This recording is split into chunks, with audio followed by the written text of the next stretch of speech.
आत्ताची सर्वात मोठी बातमी समोर आली आहे। शिवसेना उद्धव बाळासाहेब ठाकरे गटाकडून पालघर लोकसभेसाठी भारती कांबळे यांना उमेदवारी जाहीर केली आहे।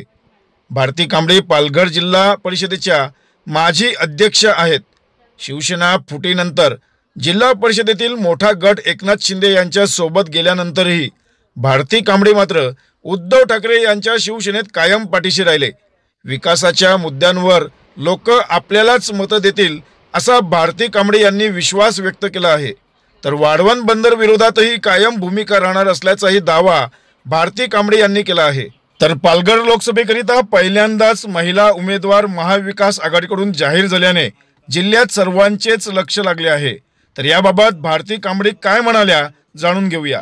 सर्वप्रथम मी माझे पक्षप्रमुख माननीय उद्धव बाळासाहेब ठाकरे यांचे आभार व्यक्त करते की त्यांनी माझ्यावरती विश्वास टाकून ही उमेदवारी मला जाहीर केलेली आहे।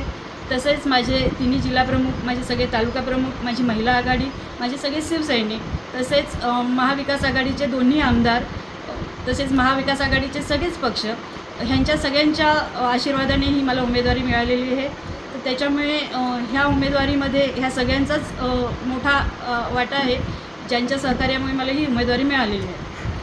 नेमके काय काय आव्हान आहे त्या पालघर जिल्ह्यातील आणि त्यांना कसं सामोरं जाणार आहे?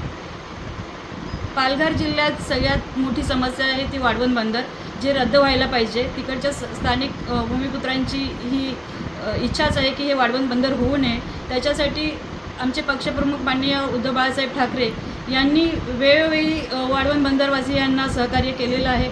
हे वाढवण बंदर रद्द व्हावं ह्यासाठी ते पहिल्या दिवसापासून प्रयत्नशील आहेत आणि आम्ही सगळे त्यांच्या पाठीशी आहोत। वाढवण बंदरानंतर जिल्ह्यातील सगळ्यात मोठा प्रश्न आहे तो म्हणजे कुपोषणाचा। कुपोषण आहे, आरोग्य आहे, शिक्षण आहे, दळणवळण आहे, ह्या सगळ्या गोष्टींना घेऊन आम्ही ह्या रिंगणात उतरणार आहोत। आता जे विद्यमान खासदार आहेत त्यांना सुद्धा उमेदवारी मिळण्याची शक्यता आहे, त्याचप्रमाणे बहुजन विकास आघाडी आपल्यासमोर असेल। नेमकी कशी व्यूहरचना असेल ह्या मतदारसंघातली?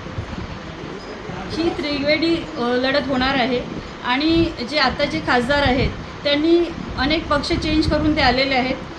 त्यानंतर त्यांनी आतापर्यंत एकही विकास काम केलेलं नाही आहे। ते जनतेच्या विश्वासावर कायम राहिले नाही आहेत। तसंच जर काही त्रिवेणी लढत झाली तर आमच्यासाठी खूप चांगलं आहे आणि उमेदवार कोणीही असो आम्ही मेहनत करणार, लढणार आणि जिंकून येणार। आपला जिल्हा पालघर जिल्हा। पालघर जिल्ह्यातील घडामोडी पाहण्याकरिता पालघर न्यूज नेटवर्क हे चॅनल जरूर पहा।